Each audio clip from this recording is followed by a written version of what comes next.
বিশ্ববিদ্যালয়গুলোতে আবার গ্যাস্ট্রম গণরুম কালচার চালু করার প্রয়াস শুরু হয়েছে। নিজের সন্তানের ভবিষ্যৎকে বিদেশে রেখে নিরাপদে রাখে আর পরের সন্তানের ভবিষ্যৎকে নিয়ে ছিনিমিনি খেলে। মাননীয় স্পিকার, আজকে বিশ্ববিদ্যালয়গুলো শুধুমাত্র নেতা উৎপাদন করার এক ধরনের বিশেষ সার্কেলে পরিণত হয়েছে। আমার সিরিয়াল অনেক পিছনে ছিল, যদিও আমি আজকে এই সংসদে আমরা অনেক ত্যাগ তিতিক্ষা, আমরা সবার কাছে অনেকের সংগ্রামের কথা শুনি, তারা অনেক লড়াইয়ের মধ্য দিয়ে আজকে এই সংসদটি আমাদের প্রজন্মের জন্য, আসলে আমরা আজকে যা কাজ করছি না কেন সেগুলো হচ্ছে আমাদের প্রজন্মের জন্য। আপনারা যে কাজগুলো করছেন, যে দায়িত্বটা নিয়েছেন, এই দায়িত্বের ফলভোগী বা সুবিধাভোগী কিন্তু আমাদের এই প্রজন্ম। মাননীয় স্পিকার, আমরা খুব আশাহত হই যখন এই সংসদ এত রক্ত, এত লড়াই, এত ত্যাগের পরে আজকে যখন এই সংসদটি গঠিত হয়েছে, কিন্তু এই সংসদ আবার আগের যেই ভিশিয়াস সাইকেল, দোষারোপের যেই সাইকেল, একজনকে বিভিন্ন ট্যাগিংয়ের যেই সাইকেল, মত দমনের নামে, বিরোধী মত দমনের নামে মামলার যেই সাইকেল, আমরা সেইখানে আবার চলে গিয়েছি। ক্যাম্পাসগুলো আবার আনরেস্টের দিকে যাচ্ছে, অস্থিতিশীল পরিবেশ সৃষ্টি হচ্ছে, বিরোধী দল মত দমনের জন্য মামলা করা হচ্ছে, প্রতিমন্ত্রীকে ফেসবুকে লেখার কারণে বাসা থেকে তুলে নিয়ে আসা হচ্ছে, হুইপকে সমালোচনা করলে বাসা থেকে তুলে নিয়ে আসা হচ্ছে। আবার আমরা আগের সংস্কৃতিতে আমরা চলে যাচ্ছি, যেখানে মাননীয় প্রধানমন্ত্রী নিজে কার্টুন শেয়ার করে বিভিন্ন স্যাটায়ার, বিভিন্ন মকারিকে প্রমোট করছে, বিরোধী মতকে প্রমোট করছে। সেইখানে এই সংসদ গঠিত হওয়ার পর থেকে আজকে পর্যন্ত 9টা ঘটনা ঘটেছে যেখানে মত প্রকাশের জন্য আজকে বাসা থেকে তুলে নিয়ে আসা হয়েছে। মাননীয় স্পিকার, আমরা মত প্রকাশের স্বাধীনতা চাই। মত প্রকাশের স্বাধীনতা আগেও ছিল, মত প্রকাশের স্বাধীনতা আওয়ামী লীগের সময় ছিল, তবে সেটা সহমত প্রকাশের স্বাধীনতা। আমরা এই পার্লামেন্টের পরে আমরা শুধুমাত্র মত প্রকাশের স্বাধীনতা নয়, আমরা দ্বিমত প্রকাশের স্বাধীনতা চাই। আমরা এখানে দাঁড়িয়ে মাননীয় প্রধানমন্ত্রীর সমালোচনা করতে চাই।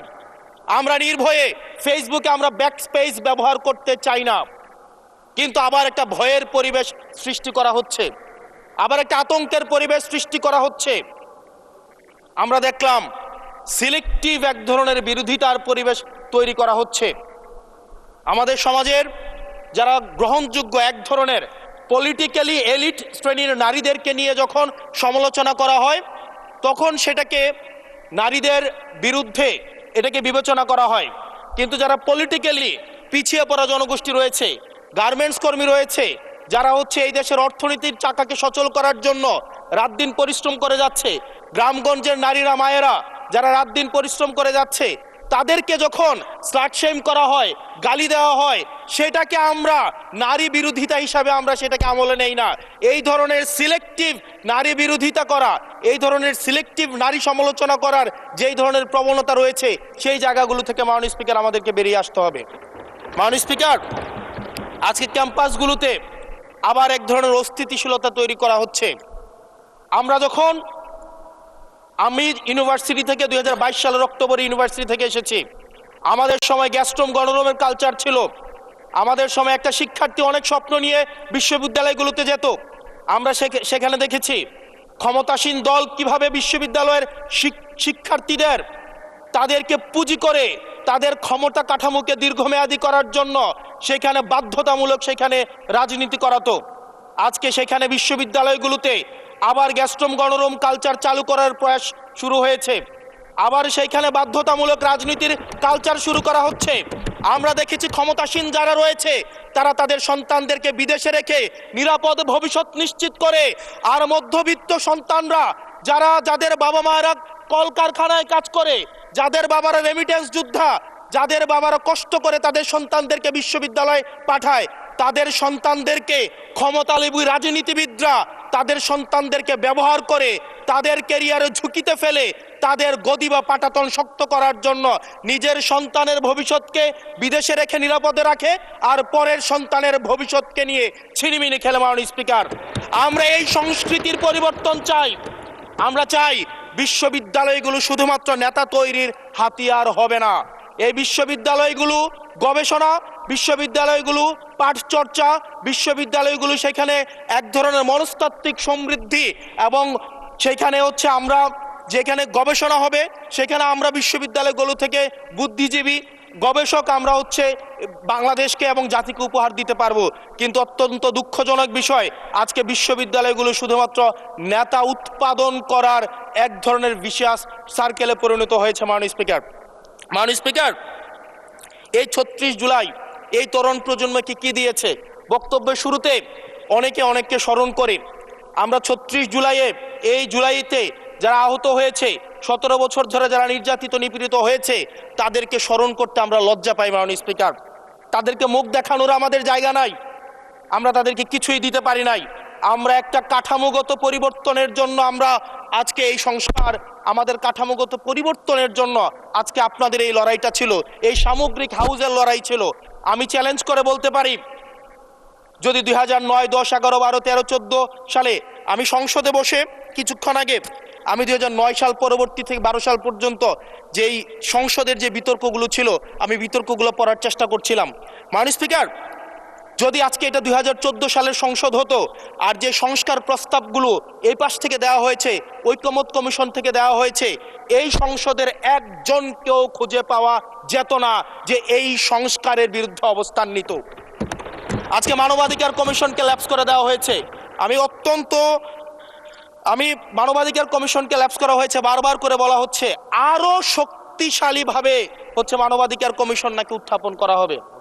আজকে পুলিশ সংস্কার কমিশন, আজকে অর্ডিন্যান্স সেখানে বাতিল করে দেওয়া হয়েছে, বলা হচ্ছে আরো পুনর্বিবেচনা সাপেক্ষে সেখানে হচ্ছে এই সংসদ উত্থাপন করা হবে। মাননীয় স্পিকার, যদি সেটাকে সবকিছুই তো সংশোধনের মধ্য দিয়ে যাচ্ছে, যদি এটা নিয়তটা যদি সহি থাকতো, ওয়েল ইন্টেনশন যদি থাকতো, এই অর্ডিন্যান্সটাকে এখানে গ্রহণ করে পরবর্তীতে কিন্তু সংশোধন করা যেত। মাননীয় স্পিকার, মাননীয় সদস্য, আপনার সময় 2 মিনিট বাড়িয়ে দেওয়া হলো, 2 মিনিটে শেষ করুন। থ্যাংক ইউ মাননীয় স্পিকার, আজকে সরকারি দল বিরোধী দল, এই সরকারি দল এবং বিরোধী দল একটা আপেক্ষিক বিষয়। আপনারা এই পাশে ছিলেন, এখন সময়ের পরিক্রমায় পাশে গিয়েছেন, আমরা এই পাশে আছি। যদি জনগণ চায়, আমরা যদি মানুষের ম্যান্ডেট নিয়ে এগিয়ে যেতে পারি, তাহলে সময়ের পরিবর্তনে এই সিট পরিবর্তন হবে। আমি আপনাদের সবাইকে আহ্বান জানাবো, প্রজন্মের ভাষাকে অনুধাবন করার চেষ্টা করুন। এটা আমি আমার নিজেকেও বলবো, প্রজন্মের ভাষাকে পড়ার চেষ্টা করুন। আমাদের প্রধানমন্ত্রী যিনি আছেন, মাননীয় প্রধানমন্ত্রী, ওনার সন্তান যেই প্রজন্মের, আমরা একই প্রজন্মের, আমাদেরকে ধারণ করার চেষ্টা, আমি চাইবো আপনারা সবাই আমাদেরকে ধারণ করার চেষ্টা করবেন। বিএনপির নয়, কেবল জামাতের নয়, কেবল এনসিপির নয়, বাংলাদেশের মানুষের স্বার্থ, বাংলাদেশের মানুষের আকাঙ্ক্ষা, বাংলাদেশের মানুষের স্বপ্ন বাস্তবায়ন যেন আমরা করতে পারি। মাননীয় স্পিকার, এই চেয়ার আমি অনুধাবন করতে পারছি জনগণ বিচ্ছিন্নতা তৈরি করে। এই সংসদে বসে, এসি রুমে বসে, এসি গাড়িতে চলে, মিনিস্ট্রির এসিতে বসে, বাসার মধ্যে 24/7 আনইন্টারাপ্টেড ইলেকট্রিসিটির মধ্যে থেকে জনগণের সমস্যা বোঝা যায় না।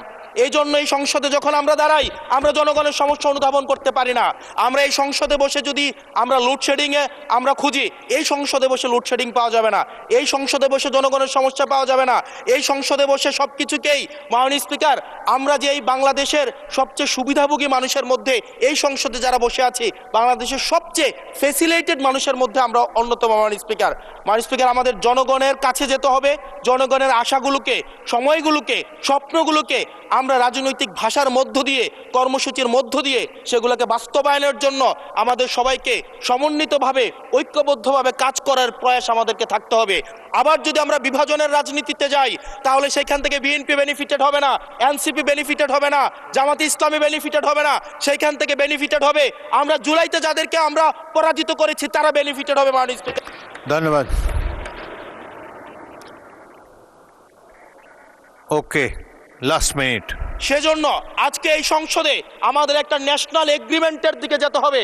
আমরা পলিসির জায়গায় আমাদের বিরোধিতা থাকবে, পলিসির জায়গায় আমরা এগ্রিমেন্টের মধ্যে থাকবো, কিন্তু আমাদের একটা রেড লাইন টানা উচিত। এই লাইনটা আমরা ক্রস করব না।